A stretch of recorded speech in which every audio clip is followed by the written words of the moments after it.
And it is we don't lost. It in the be like highway. Ladies and gentlemen, welcome to another episode of Jabari Media, and my name is Jamar Jabari, as always. And if you like what we are doing, please like, share, subscribe. We are on every single social media platform. I can't say all platforms for podcasting, really, because Spotify's been pissing me off. That's the real truth about that. But like, share on YouTube. I love how a lot of people are focusing on YouTube, and let's keep that going. There was a lot of good views from the last few episodes. Let's keep that energy moving, and we're gonna have another great conversation. I have a returning guest, Andy Forrest. Now, if you don't remember him, he's one of my comrades. We have organized together before, and they moved away. And had him on the show, I believe it was last year, probably a little longer than that. And I was so shocked to hear his story because we're both formerly Christian, and he had a very different Christian experience than I had. Just surviving the cold. Please go and check that interview out. There's not going to be a lot of information on that in this interview for that. So if you want to get the fullness, please go check that out. That link will be in the description as well too. But let's get in. I have Andy's bio right here. He's a research fellow, conflict scholar, and software developer from Tallahassee, Florida. Currently in Santiago, Chile. He's currently working to launch QT support services on a nonprofit dedicated to helping trans and queer folks get passports and develop their plans to exit the U.S. This is a very, while the media keeps talking about the negativity that they want to talk about with LGBTQ people and forgetting the underlying harm that's going on in this country, especially what happened the last 2 days when they wanted to blame somebody else for white on white crime. But anyway, we're going to get right into my guest, Andy. Hello. I'm sorry. I'm still laughing at white on white crime. I don't know if I can hear you. Oh, no. Hang on. Let's see. No, I just realized that I'm talking. I don't even have my mic. Okay. Can you hear me? Can you? Let me see. I hear you move. I hear your mic moving when you talk, but I just can't hear you. Okay, let's troubleshoot. Oh wait, no, I think it's my end. Okay. Say something. There we go. Okay. Hello, I'm here. All right. So guys, it seems like what happened was that while I was starting the show, all my settings. Sorry about that. Oh, no, it's all right. I'm happy to be here. It's nice to see you. I was freaking out. I'm like, what just happened? Oh, no worries. We are all good. Yeah. It's been a weird week of politics. Oh, I'm sorry. I know. How are you doing? I'm doing good. It's been an intense week, but I'm far from it. And so yeah, we could talk about it a little later if you're like. I don't want it to be a big episode. Oh, that's fine with me. I will follow the flow of what you want to talk about and what you don't. The former Christian trying to discuss Charlie Kirk conundrum is like so hard. Right. Oh, it's so hard. I mean, we might as well get into it since we're both former Christians and were raised up in the church. You had a more extreme experience than I had. So I mean, how were you feeling about just like this grasp for more morality all of a sudden when there's another conflict that's Abrahamic belief related as well too that's happened this past 2 years that people would ignore, but now people want to care about I'll just let you. It's ridiculous. I have. I'm trying to think of the most diplomatic way I can say this. I think it is extremely disturbing to realize that people who did not care and have not cared about Gaza for ever are suddenly finding it within themselves to care about somebody who used all of their gifts and intellect and talents and privilege to speak violence. Right. And that is deeply disturbing. And I think it has been a very depressing reminder that a lot of white Americans will always see Charlie Kirk as more similar to themselves than any child in Gaza. And of course like beyond. Right. Right. Right. It's so that's very disturbing. And And sorry. I Go have ahead. a question because I love how your response, because it's something that have been challenging for years in my mindset with like, why is it, how do I put this question, how why is white supremacy so cozy amongst white spaces until when it's called out it's just, you get what I'm saying, like it's Oh just no, I it's do. so, it's, if I feel like I'm the bad guy for calling it out, but people understand that this was the culture of the country going back since they stole the land. So it's like, why is it so difficult to get the mass community to understand that there is still comfortability with white supremacy within the culture of America? Man, I'm sure I have a lot of thoughts. I'm sure you do too. Yeah, yeah. I've been thinking a lot about this, and there are so many answers, but I do think that one of them is realistically and unfortunately, a lot of white people are brought up in a way that's like, like we're all taught these things, and not everyone who participated in them was inherently evil. And that's like such a common logic. Right. I've heard that multiple times. Yep. Yeah. And I think it's also probably every white person in the US has some relative who has views similar, or not every, but most of Mhm. us have a relative who has views that are similar to those of Charlie Kirk. And so there's like an inherent built-in experience of you've dealt with this person, you've heard what they have to say every year at the ultimate colonial holiday, Thanksgiving, you've heard what they have to say at Christmas. And I think that there's almost like you get inoculated to how deeply fucked up that is, because like you're not necessarily ever in the social spaces by default. I was like not in the social spaces where people were confronting that until I moved to New Haven, and then I started to be in social spaces where the default was to say like, hey, like something is really wrong with the way that this is structured. um Right. but being willing to be in those spaces also was very concerning to people who had raised me.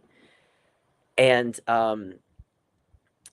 I think a lot also about Trayvon Martin, because Trayvon Martin was killed like very near my university, and I was when I'm away at college, right? It's not controversial at all to say like, what is happening? Like, why did this occur? But then when I got back into my household, there was all of this rhetoric about like, well, self defense, and I think that the amount of will that I had to have to not buy that was like very much an artifact of the fact that my whole life I had been very fortunate to see the evidence that like my black and brown friends were always like more willing to go to bat for me than my white friends. Mm. And so I think like that is an experience that a lot of people do not have. And there's so many And things. that's the experiences, like as being trans, you automatically see the contradictions within this Anglo-Saxon inspired system that's been created. Yeah, I think being trans helps to like see Right. through, because well, okay, it's like there's this idea that white supremacy if you're white and you're complaining about white supremacy, like, why would you do that? Like, because the Right, right, thought process is it helps you, right? But right. it fucking doesn't. I I I saw a tweet recently that was like, the thing that a lot of white people don't realize is that they think this is okay because their own like ancestors' cultures have been so successfully colonized that they just buy into the idea that they were never anything but white. And if you buy into that, then of course it makes a great deal of sense that you would like not grasp how damaging white supremacy is. Mm, Um, and then I think for me, like a major point was there's a documentary called A Place in Between, and it's about the prevalence of trans and two spirit people in Kanaka Maoli culture. So like hmm. that was mind blowing to me because I was like, these are people who are clearly very deeply rooted in tradition, in spirituality, in like a love of the land, and all of these things I would really associate with traditional values, and yet they have absolutely no problem with being trans and see this as like a natural thing that might just happen. Right, Um, so I think like also when it becomes more obvious that the reason for transphobia in the modern U.S. is white supremacy, I that raises some questions, right? right, right, Um, right. yeah, I'm And it's with the patriarchy as well too. I had arguments with some people that identify as feminists that wouldn't understand that patriarchy and capitalism and white supremacy go hand in hand. Without patriarchy, you can't have white supremacy. Without white supremacy, you can't have patriarchy. It goes hand in hand. They got to put their foot on the necks of queers, women, trans people, anybody non-white male. It's been that for centuries. yeah, But they did so well with rebranding it in ways that a lot of people don't see how it connects with the system itself, yeah. because they're like, oh well, I'm black and I had and I'm black and I'm a capitalist. Yeah, but there were black people that owned slaves before too, and during slavery and in the Caribbean stuff too. That still didn't stop how white supremacy was so rampant. How it controlled and created these conditions. Sorry, didn't mean to cut you off. No, no, no. You can cut me off. I don't care. I like. Yeah, I'm here to also hear what you think about stuff because right, I right. don't know everything. Obviously, Yeah, yeah, I got you. yeah. Well, I think like it's capitalism is such an interesting part of it because there's like always this concept that like, well, if you're just good enough, you can win capitalism, and I Right. think that that really incentivizes people to not oppose white supremacy, even if it's like there's I know a lot of white trans people who I'm like, why are you cool with this? Like this is the reason that transphobia exists, and they're like, well, I personally am just smart enough and good enough to be able to make a life for myself, so why should I care about the overarching structural issue? And Right. I think also like individualism is such a strong value within a lot of white culture, and so I do think like that the fact that that's such a strong cultural norm and cultural value among white Americans, I do think makes it harder for us to notice a lot of what is damaging about white supremacy. Mm, mm. Yeah, I agree with that. What just happened? Is that my mic? Okay, can you hear me? I can hear you. Yeah. Okay, perfect. All right. I don't know what I just heard. I'm hearing all sounds, so I'm like looking at soundboard and everything. So anyway, Oh no, no, it's all right. yeah, so here we are in this country where the Trump administration, and Lord behold, you're in Chile. Interesting. I mean, Um, yeah. y- yeah, there's a here in Connecticut, there's a lot of trans people that come here as refugees, but since the Trump administration, there has been a lot of talk of trans people looking to raise funds to leave the country itself. Um, Yeah. as Why do you think that is the case in this climate of a Trump regime? If you could explain to my audience. I, I guess I'll say first, I've been surprised how much it's not just trans people. Hmm.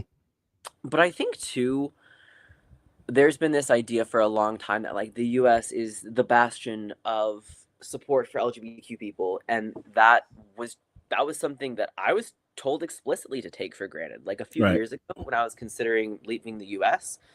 Somebody Right. explicitly said, like, you can't do that, they'll kill you. And I was like, oh, is that and if you don't know anyone who's done it, of course you wonder, is that how the world truly is? Right. So I think part of it is like the times. I also think a big part of it is platforms like TikTok. So like I can easily go online and see other trans people who have left the US and who are doing all right for themselves. And so I think like that's part of it too. Of Right. I just never saw myself as a person who would be capable of like being okay outside the US, which, you know, like the notion that it's unsafe for me to live anywhere but the US because what a perfect what a perfect accepting place this is also deeply rooted in American exceptionalism, Right. which yeah, so I think there's an aspect of like a lot of American exceptionalism, a lot of the beliefs around that have just been shattered by what's going on. And people, it's been cool to see like a lot of trans people who are like, I'm gonna go to Thailand. And it's part of cultural norms to respond to trans people there in a very different way than in the US. Or like I was always told you shouldn't go to South America, that'll be dangerous. But the reality is that like I can now look online and see how trans people living in Chile experience the world and see like, oh, there's actually like a lot here that's really positive. Hmm. um I would say too, I think that for a lot of trans people, being trans is no longer like the only really major issue that we have with the government. So like Hmm. to me, I'm like, you know what? Like if my life was a little bit harder somewhere as a trans person and yet I knew that like none of my taxes were going to fund genocide, none of like the stores that I was shopping at were supporting genocide, like I'm okay with my life being a bit more difficult in some ways related to gender in order for that trade-off of like what I'm actually supporting. So I think it's a lot of things. But I also just don't think it's only trans people. I think that we are looking a little bit into the future and going, ooh, that may be bad. We need other options. Sorry, I could ramble about this forever, but I shan't. I'll stop. Really, the myth of American exceptionalism, where the rights you have here, you will not have elsewhere, is running its course at this point, especially with social media when you're seeing people in other countries around the world who has better health care than us, better housing than us, more people with better jobs. Yes, there is still extreme poverty. Of course, that's where US imperialism is very, very strong at. But Yeah. also there are sovereign nations and governments that have found ways, like Chile, to still be able to, give some types of sense of rights to people. And that's just what everyone in the human world does. At some point, they struggle to make sure, even if it's a dictator in office or something like that, around the world, there are still humans that are trying to make better laws and better living standards for people in the world. And America has done a great job on making you think that everyone else is dumb but us. Yeah, yeah, and it's kind of funny. Okay, so I have several keffiyehs, and I don't really have a lot of other scarves at this point, right? So like that's just my Right. scarf. If it's cold out, that's what I'm going to be wearing. When Right. we've been here for like 3 weeks, a little bit closer to 4. Um, Okay. and so like I go out one of the first days that we're here, and I'm wearing the keffiyeh, and I'm like, I do not know how this is going to go. And then I realize that people are being just extraordinarily nice and kind and helpful. And then I start realizing that I'm seeing Palestinian flags everywhere.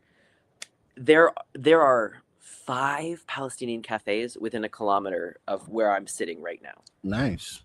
Yeah, that's And dope. yeah, and it turns out that Chile has the largest Palestinian diaspora anywhere outside of West Asia. Well, West Asia Wow. and North Africa. And it's Wow. because like even before the Nakba, they were way more willing to accept Palestinian refugees. And so there are a lot of Palestinian Chileans who are like 4th generation of being in Chile at this point. And so it's very like entrenched in the culture that what the US is doing like is not okay. Like the knitting shop I've been going to, they have anti-genocide, anti-US imperialism posters in the front window because it's That's not freaking dope. controversial. Yeah. It it blew my American mind, honestly. But I think it's like I think it's very similar to like white supremacy in the way of I was basically told like, well, don't oppose this because it helps you, and if you oppose it, then the people who are like you won't want anything to do with you, and the people who aren't like you still won't accept you. And I think that like US imperialism as a mindset is very similar to that lie of like, no, in fact, everybody in Chile is so nice to me if as long as I'm trying, as long as I'm doing my best with Spanish, as long as I'm like very clearly not aligned with US imperialism. And that like level of sort of implicit social acceptance of people who are trying to do their best is something I did not expect, and that I think Americans are told you're stuck with us. You're stuck in the US because nobody else. It's like such an abusive relationship type of logic. It really is when you think about it. It's so bad. It's yeah. But my spouse and I decided I decided in November. I was like, we are not We're out. not doing it. Because I've talked about cult stuff a lot. I've been doxxed a few times over it, and like I would not change how I approach that. I don't blame you. Right. But yeah, but it's like it's nice to not be there. It's nice to not be in the thick of it because you don't know how anybody's going to behave at this point, and it's you don't even know. I feel like I don't even know what realistic protections I have. My spouse had been out of the U.S. once on a cruise, and that's not really the same thing. And so they were like, I'm not going any further than Canada. We can go to Canada and see how we like it. And it was great. It was like the level of social stress reduction, immediate, massive. I would say often like, so Canadian newspapers are like advertising, these are American brands, boycott them. It's like that. First, yeah, I'm sorry. I'm trying to not cut you off. My bad. No, you're right. I said that's dope. You're right. Yeah, so like the first week we were in Canada, we're in Quebec, so like we deliberately were like we're gonna go where everything's in French because that's gonna be easy. That's sarcastic. That's not why we did that. It was like the easiest to get to from where we were, and that was just what we ended up doing. But it was like very interesting to experience seeing immediately people being patient with me not speaking their language well. Immediately seeing newspapers where like one page would be like, did you know that we are actually funding the US's and Israel's genocide in Gaza? We should not be doing that. Here are the brands to boycott. And it's like, it's so mind-blowing to see it be that easy after you're told, no, we could never do that. It's bad to like we can, no. Right. Yeah, and it's like the realization that you've been gaslit by politics your whole life. And as a former Christian, you probably really get that too. Yeah. I mean, it's just really, really ridiculous. Just how when you start looking into how things really are, and you just let the Fox News and the CNN and all those other affiliates chill on ice for a little bit and just look around. You have so much social media at your grasp now. You can look anywhere. TikTok, Red Note. You can literally talk with Chinese people. I have brand new Chinese friends now that check in on me now. Ever since I've been on Red Note, they be like, "Hey, how's it going?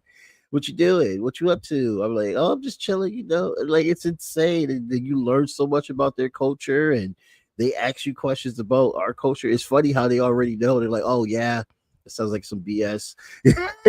Like they find out before you. Hey, I heard you guys over there. And it's like the world is finally like, I think this is the closest that humanity around the world has ever been, like, so connected. And so a lot of the stereotypes is just falling apart. You know what I mean?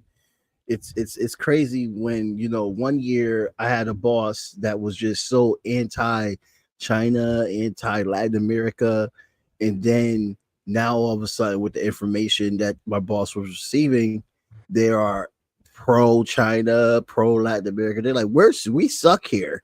We got to get things together. Like it's slowly and surely breaking people's mindsets to not believe that America knows all and should control all. Yeah. um, Yeah. Mm-hmm. and tell us about your organization. That you are getting off the ground right now to help other trans people flee the states. Yeah. So I'll say, I'll give like a slight background, which is I did not realize that knowing how to apply for a passport, knowing how to apply for a visa is a skill that Mm-hmm. a lot of people don't ever have the opportunity to develop. Right. I grew up, and a lot of my friends, their parents had immigrated from China, or like or were on some kind of like long-term work visa. And so it was always very normalized to me that, like, yeah, sometimes it's just better for you to not live in your country of origin, and it's just, you just got to figure out how to do the visa. Like, that's how it is, right? So that was very normalized. And then the first time I ever left the US, I went to Russia, which Wow. is, yeah, and it was incredible. What year was that? 2014, 15 in the summer. I Okay. don't remember which year. Nice. And Got you. it wasn't even like predominantly Moscow. It was predominantly Vladivostok, which is like all the way on the other side, and then some like more rural areas around Vladivostok. And Got you. it was kind of funny because people were very, very kind, very friendly, and I was completely told that that would not be the case. And there's you're laughing. I know you know, but right? Like I'm like a quite conservative Christian 20-year-old. Right. You're like, I don't know. Right. And I had no idea, right? But like I had this experience while I was there, and there was this lady I met. Her name is Lydia, and she said, "I'm going to take you to a park." And I was like, "Okay, right on." So we go to this park, and there's a tank in the middle of the park, and she was like, "It's actually a war park."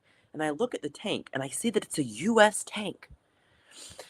And I was like, "Oh, that's not what I expected. Like this feels, I don't know why I'm here." And so she's explaining like, "Hey, you know, Americans and Russians actually have worked together, and that's why this is here. This is like, this park is a memorial to the history of cooperation between Russian and American people. So like, I just want you to know, the only reason we're told to hate each other is because our governments are lying. We've worked together before, and we can do it again." And that was like, that completely shaped my perspective on international travel. So like, not quite an answer to your question yet, but that was like very normalized. And then last year I was in Europe, and I would say the only issues I had were caused by another American who I was traveling with. And like, it was I can't say anything else about that, but I got left in the wrong country pretty much. Oh man. Yeah, and there was this point where I was dealing with a situation where I was facing like a lot of scrutiny at a UN event, and they were trying to make me take extra time in security, and it was because I was wearing keffiyeh at the UN. That was the issue. Like that was frankly the whole issue. Right, And right.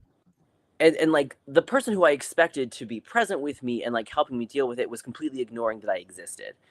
And what I noticed was like there were these two older Desi butch aunties who were like standing at the edge of security like this, just scowling at security. And they let me go. And then they're like, and like made sure I got in safe, right? And so I think like that really that made me start thinking about like, hey, like I'm getting more support outside the US from people who do not speak a word of the same language as me.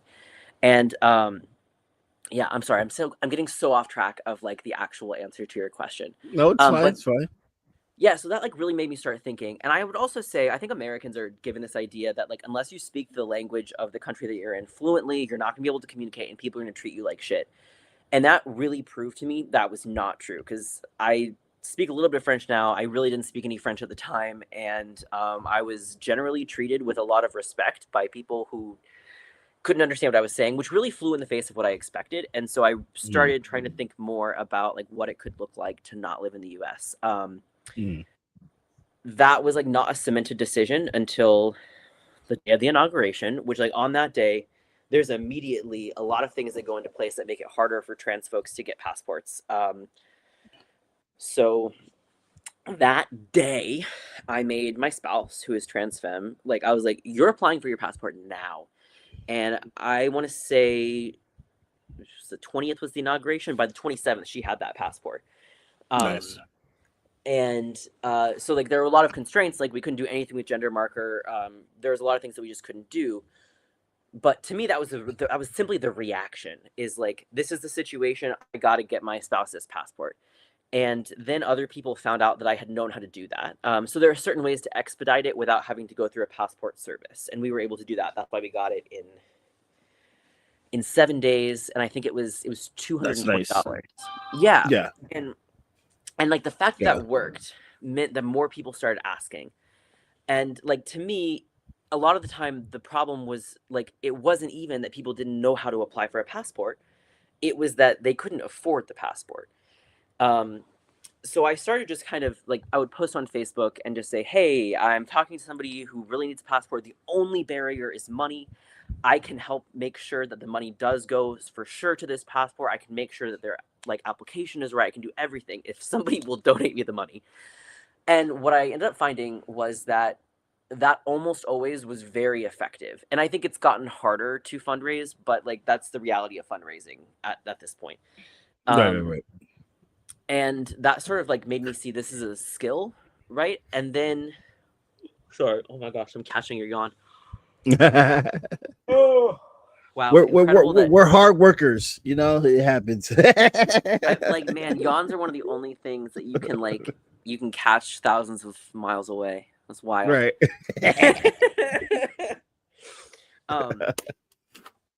Yeah. So also in January, I had a friend who was undocumented, who was able to get legal status outside the U.S.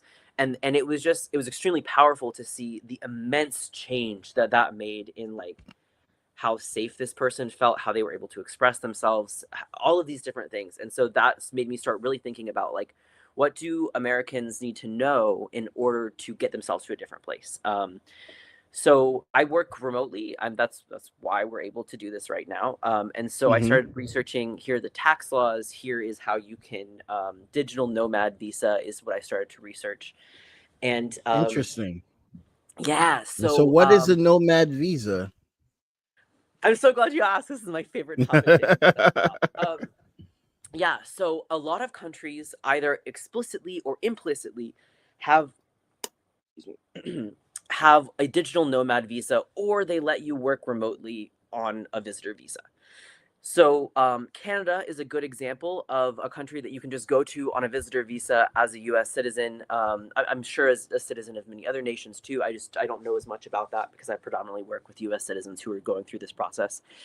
So you can actually live in Canada and work remotely for up to 6 months of the year and not have any responsibility for U.S. taxes, which is nice. You can do the same in Mexico. So there are some people who will go back and forth the whole year, or not the whole year after year, and it's simpler than I would have thought. There's also, I guess, I was kind of told, oh, it's very hard to get legal status, but I was being told that by Americans, right? And yeah, it is. That's not accurate for the whole world. It's just not fair how it's not our fault that we're not that informed. Okay, people have to understand that it's not our fault.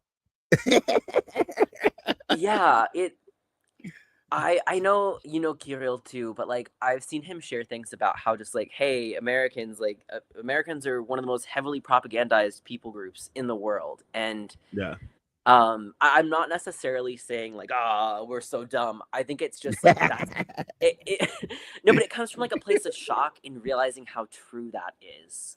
Right. I would be in Canada places, and people, I would say something that would have gotten me like kicked out of a room, or like people would have fought with me about it in the US, and everyone would be like, yeah, Andy, everyone thinks that. Like, me being like, yeah, I think it's really great that like that Canada is saying to boycott the US, and I've been trying to make sure that like I buy food that's not made in the US, and like I figure out, and somebody goes, Yeah, Andy, we understand that boycotting is important. It's easy. Let's move on with the actual conversation we want to have. And I was like, You're like, oh, all right. Well, fuck, I'm here for this. I mean, like, it's funny because that was said by another American who immigrated to Canada.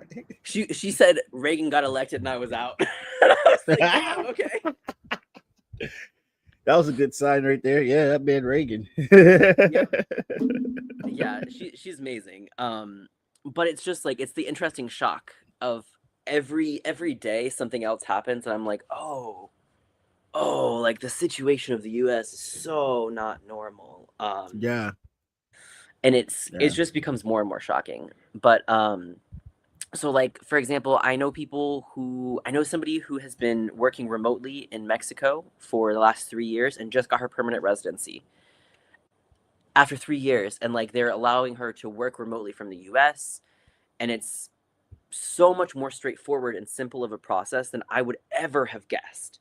And so like just being exposed to more experiences along that line really broadened my perspective. So we like, it's not very common for Americans to just be traveling for fun to Santiago, Chile, but the reality is that like nobody gave us any weird scrutiny. The way that we've been treated by like customs and authorities has been extremely kind and patient, and it's just really like each day busts my myths about the world a little bit more. Like the other night, my spouse and I were walking down the street and we saw a group of like 7 police officers approaching this unhoused man who was sleeping on the street, and we were like, oh god, what's going to happen? And so we're very tense, and one of them just walks over, makes sure he's okay, nods, and they all walk away. And we're like, that was it. That was the entire right. And that would never happen in the US. I'm gonna give you a ticket. I'm gonna give you a ticket because you laying on this ground right now. Yeah, and there we are, like, are we gonna have to like try to figure out how to distract these guys while like not even like, which I don't know that would have been the wisest choice anyway, but it's been. So anyway, like all of these experiences have added up to the realization that things do not have to be the way I have been told that they have to be. And that's really, the more I've told other people that, the more I've seen that there's a demand for that information to be available. So eventually I was like, I do not want to pay taxes on money that people are giving to me to give to someone else. So I'm just gonna start the nonprofit. Which is a weird place to be in because right. Nonprofit industrial complex is a real problem. Yeah, we talk about it in the show. They know. Oh, yeah, and I've worked in nonprofits for a few years, and I think it's kind of odd being in the position of I'm now starting to run my own, and I'm like, oh no, all of this stuff that people told me about, well, this is just how the nonprofit world works. It's like, right. No, it doesn't. Like, it's just a tax structure. And within the tax structure, you can do things better than they're currently being done. Right. So, like, they just want to be cozy for that state money. Oh, did I say that? No, but that's the reality, though. And I think, too, it's so much about how can I get something out of the work that I'm providing to, like, ostensibly to help other people. Right. And it simply doesn't have to be run that way. So I'm trying to figure out how to not run it that way, because I think, like, often projects that are rooted in, like, let's help this marginalized population that's being targeted are ultimately just trying to say, oh, look at these poor people who are so incapable, and like, oh, this person is homeless, and like, how sad. And like, the reality of the situation is that somebody could be going through an immense amount of hardship and still be an absolutely brilliant person who shouldn't be treated like that. Right. So it's very cool to have had the opportunity to just go like, hey, like, I do not need to hear your whole story. Like, I do not need you to like demonstrate struggle in front of me. Like, the reality is that I believe in the ability of people to bring their brilliance to all different parts of the world that want them to be there. And I think it should just be as simple as having somebody to say, hey, here's the form you fill out, here's the place that you go, here's how you set up your appointment, and here's the money. Like, it can be that simple. So it's been a joy So to be able. Sorry, and I it's didn't mean to called cut you off. QT. Oh no, you're fine. I said that's dope. Yeah, so it's called the full name is Quality Transit Support Services, and the reason for Gotcha. that is two reasons. One of them is for a lot of passport related rationales, it was easiest and best for me to avoid scrutiny for clients by registering it in the state of Florida. And I sure was not going to put anything overtly queer or overtly trans in the name. So the QT is a nice abbreviation. Right. But the other thing is, I have learned through working with other nonprofits that oftentimes you might think like the scope of what I need to do is restricted to like this one small population, and then realize that that actually more people than just that one population need the services that are being offered. And so I didn't want to put it in a box, which honestly has turned out to be really smart, because I've gotten a lot of questions from people who are like, yeah, I'm a cishet person, but like I'm a Black educator and I'm afraid of being targeted, and this is not a safe place for me to be. And so part of the rationale to have a generic name is, if somebody asks me to help them and the answer is, well, that's not really like within the scope of what I do, I need to change that answer to a yes, because like I don't think that shouldn't be the delimiter of who actually gets help. I just think that's very silly. Man, I'm sorry, I'm getting like lost in the weeds here. But yeah, so it's been interesting because initially this is just me paying for people's passports, and I think at this point we've ended up paying for, I don't know the full breakdown, because some of them were enhanced IDs, some of them were passports, and some of them were real IDs, which is now necessary even for domestic travel. But we have funded in total for over 25 different documents for people, which it feels very small to me. But I am also like, okay, that does matter to the people who now have. Yeah, those are 25 souls, and not to throw any shade at non-profit people, but that's just about the amount those big governmental funded nonprofits help. So and my way is cheaper too. Right. Yeah. Well, there's so I much can like go on and on with these motherfuckers, but that's a different episode. That's a different episode. That's a different episode. Yeah, and I think like the idea is nonprofits shouldn't be this thing that we do to figure out like what can I make money doing while still technically doing good on paper. Right. Right, because then there's an incentive to not actually solve the problem, but solve just enough of it that I can keep getting funding. And I don't really believe in that. Like, I actually believe that the best thing I can do for LGBTQ people is empower really brilliant and capable LGBTQ people with the ability to go and be their full brilliant selves wherever life takes them. And I like ultimately, I think that there's a client who I worked with who has like gotten a job offer abroad, and that's so cool. Because I absolutely believe in their ability to do an incredible job at that. And also, like, it's really important for the world to see that trans people and trans Americans are not the stereotypes that they have of us. So I think, like, it's been very cool to know, okay, it's relatively low cost at the individual level. Like, if somebody's main barrier to being able to accept a job position or apply for a job position is just having the passport already, then for some folks, like, that problem is solved for under $200, which in the scope of how nonprofits usually work is bananas. Like, that's not how it normally goes. But then like the impacts I think go beyond that, because even if somebody doesn't fully relocate out of the US, like I've seen situations where somebody was like, wait a second, you actually believe in me and I didn't believe in me, so maybe I can do this. And I've seen people be able to take steps to change their own lives because they're realizing that people believe in their ability to do so, which, like, I think that's bigger than anything that,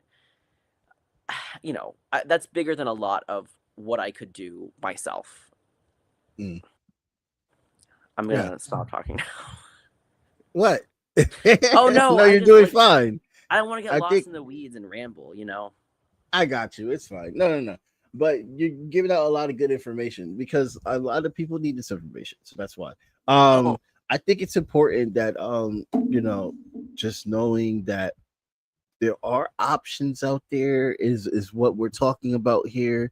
With, you know, if you can't take it and you have, you know, the funds or looking to raise the funds, there are ways because understand in this type of climate, it's really really crazy.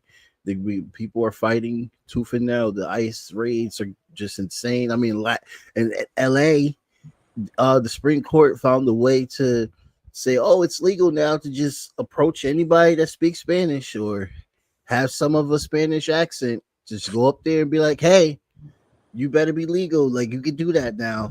So, like, that's definitely an experiment for the majority of the country. They like how they did with Portland with masking their Fed officers, and now look, ICE is full up masked and stuff. So like people have to see the connections, these little things that they claim is little things that you don't see the harm because it's a population far away from you. They mm-hmm. always come roost into your life. You start seeing it, you know. Um, so you know, for people that, you know, for me, I'm like, man, I want to go to Africa. I love Africa, but I know that I'm American at this point. And I don't know if I can leave. If I ever do want to leave, that's where I'm gonna go. Well, one of the things that's happened, I want to say it's Benin that has, okay, so a lot of countries will have citizenship by descent. Hmm. So the most well-known example of this is Israel. Like, so Oh, that's the only one I have eligibility for, and I'm like, nah, no. But a lot of countries, if you can trace your ancestry back to that country, you are eligible for citizenship. Um, hmm. And so, like, one of the things that's very interesting is Spain, actually, if you can trace your ancestry to a country that Spain colonized, a lot of the time you can get citizenship by descent in Spain. Um, That's crazy. yeah, What? but yeah, hang on, I hang on. did not know that. Right. Yeah, And so I knew about that, but I learned recently, hang on, let me make sure before I say this. yeah. Spain Um, colonized a lot of countries, people. That's why I'm freaking out. I should know that. yeah, Everybody should be oh, knowing that. okay, no, it is Benin. Benin offers citizenship to eligible people of African descent through a 2024 law, law number 2024-32, which allows descendants of those forcibly deported during the transatlantic slave trade to apply for nationality. So that a lot of these things are starting to exist. Yeah. Um, and and we just don't know. So I think like the goal too is just that people have a sense that there are options and that they're not just like, you know, and maybe maybe you have like some citizenship by descent options and you're like, I don't, that's not necessarily going to align with what I want to do. Hmm. But even if not, I think there's a lot of power in being able to show people like, hey, you are not, you don't have to just accept I'm going to be stuck in the US forever. It is very possible that there is some other kind of option that might work. Um, so I think that's a part of what I want people to be aware of too. And you know, these are things like when somebody tell me, "Oh, why won't you leave?" That's why I hand them my Cash App information, but no one ever sends me money. And I'm just like, why won't you help a brother out? You want me out? I gave you my Right, listen. Cash App information, you asshole. You can at least give me five Yeah, bucks. but it's also like I think that we've built these things up in our minds so much that even like I used to when I would see people like fundraising to leave the US, I would be like, how are like is that enough? Is that even going to work? And like, you know, we all make Mm, mistakes in planning travel, but the more that the more that I see people who are doing it successfully, the more times I see people talk about the pitfalls, the more I'm like, oh yeah, like there's absolutely value in like contributing to fundraisers at the individual level. And I'm working on my own visa stuff right now, so I do not have the capacity for it. But I think that mm. it's like very helpful to be able to just tell people like, hey, this is the amount of money that actually takes, and then this is like why that's sustainable. That's been a helpful element of fundraising. Like I think people want to feel like, and this is just like psychology of it, whether or not it's moral is an entirely different thing. But like, I think people are looking for this thing of, yes, there's a lot of suffering happening right now, but how do I know that I can contribute to solving some amount of it? And that has been like an interesting challenge with fundraising and trying to help people relocate. Yeah, I can see that. I think also I want to ask you about with the documentary on your former Christian life. Um is that on Amazon? Has that come out yet? Still in production. Yeah. Jesus.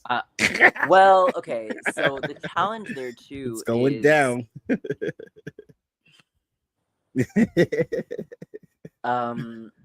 I think that cult has split and tried to redeem itself 4 times in my lifetime. And honestly, a big part of why I've shifted a lot of my focus to like how do I give people the information and access that they need to get out of this situation is Mhm. it is becoming more and more apparent that relying on courts to provide justice, relying on lawyers to provide justice is deeply uncertain, and it's a very long time frame. Whereas like by comparison, um I know of cases where people are like, I am out of here, I'm not doing this, I'm gonna go be a digital nomad in Spain, and they're able to do that in a matter of months. And so like that to me has felt like a better area to focus my energy, because frankly, even if every lawsuit comes out exactly the way I would like for it to, that doesn't necessarily Right. convince somebody being safe. Um, Right. and I would say too, like a lot of the costs of relocation, they feel really scary because we are thinking in terms of like what it costs to go on vacation. Oh yeah, Um, US dollar. Yeah. yeah, but like so and some of it is like the power of the US dollar. A lot of it too is just that the US does not give a shit at all if people make a living wage. So um, the average income in Chile is lower than the average income in the US. But Right. if you even like compare a lot of costs to the price of income, a lot of them are substantially lower. Like I pay $700 for an apartment in like the middle of Santiago, and um, I mean I've been living in New York, which is like a very different situation. But Oh yeah. right, but like I could fly to and from New York 3 times in a month and still be paying less for housing. Like if like, and that's really absurd. Ridiculous. I know. And it's mind blowing. But I think like when people are considering relocating, we're thinking of it in terms of like how much more will that cost on top of what I'm actually doing. But like I don't have to, well, like right now I do not have a phone bill. I don't have like my utilities, my internet is all wrapped into my rent. And That's crazy. yeah, and that's like it's kind of interesting because I wouldn't say that Chile is like, it's not like everything is dirt cheap. That's a stereotype. That's a stereotype that Yeah. we have because like we were taught to think that Latin America is lesser than. Um, Yep. it reminds me a lot of like the prices of things in like Florida circa 2002. hmm But I'm in a city and not in the middle of, well, I guess Tallahassee's a city, but is it? Um, Yeah. In a way, it's not a yes, big city.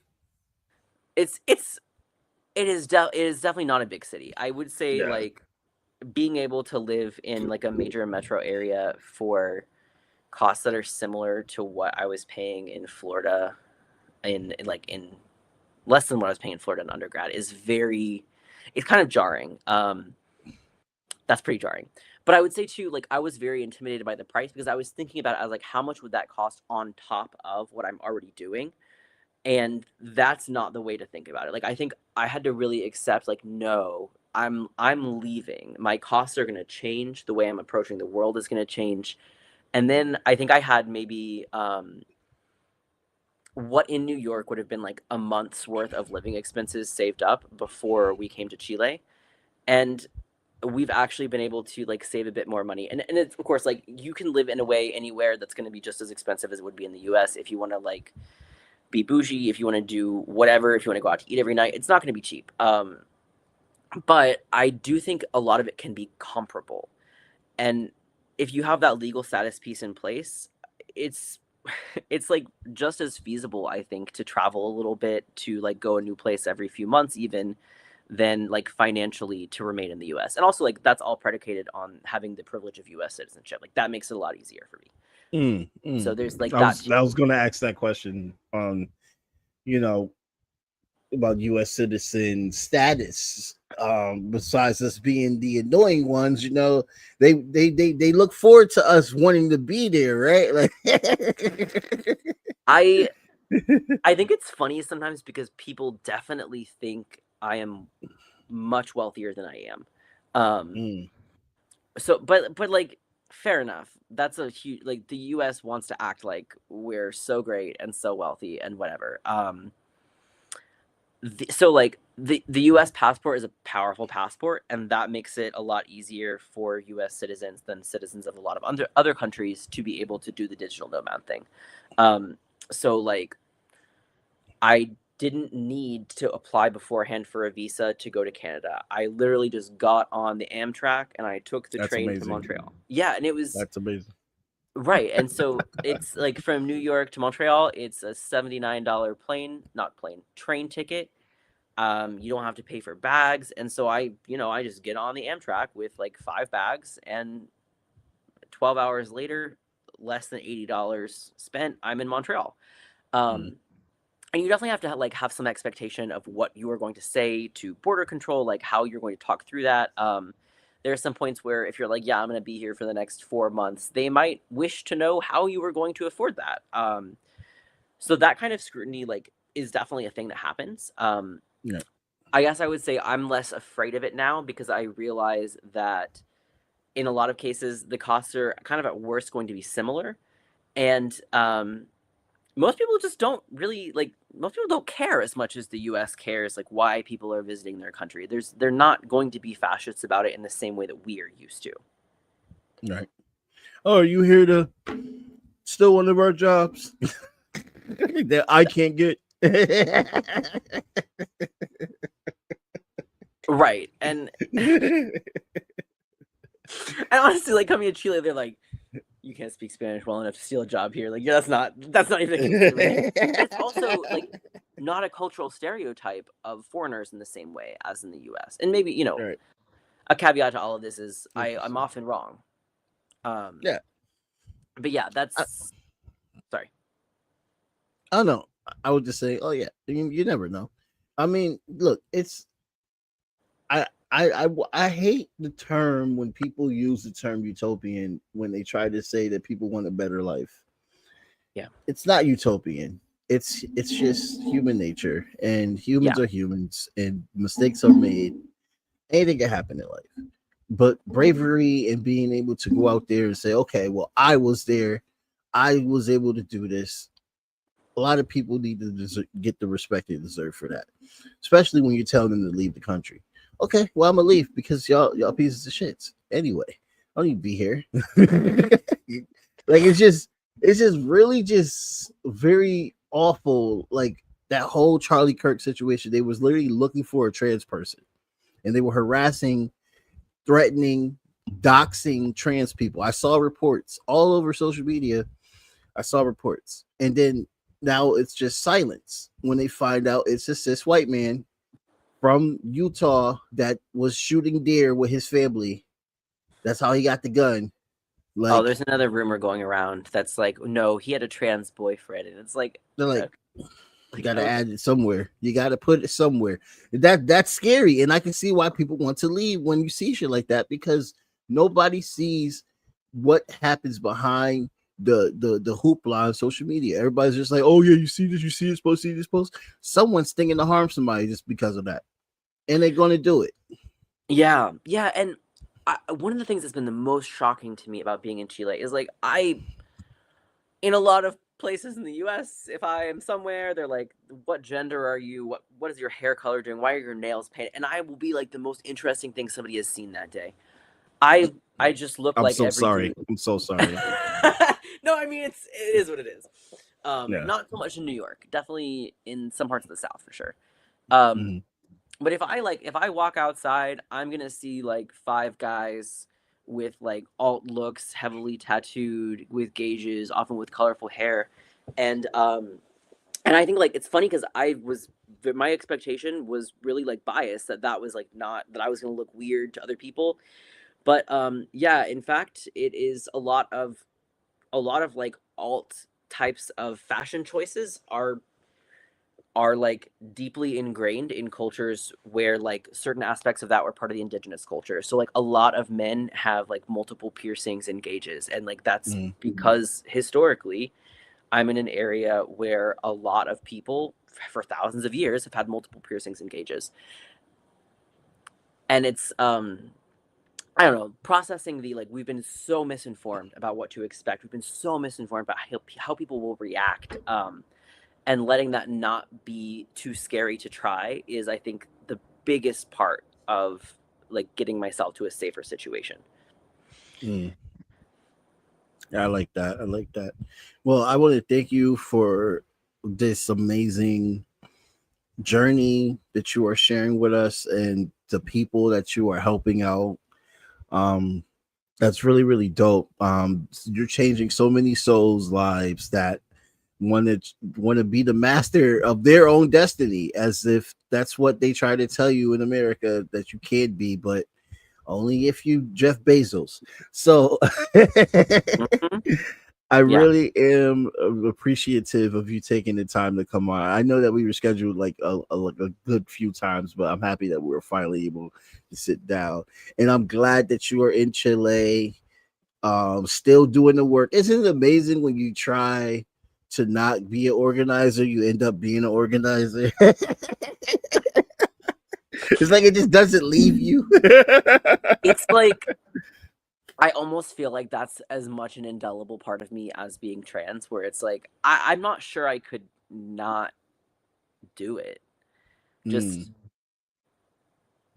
I I'm not sure I could, I don't know what would have to happen for me to be like, yeah, I just don't give a shit about people who are stuck in bad situations. Like, what? Um, you know, Right.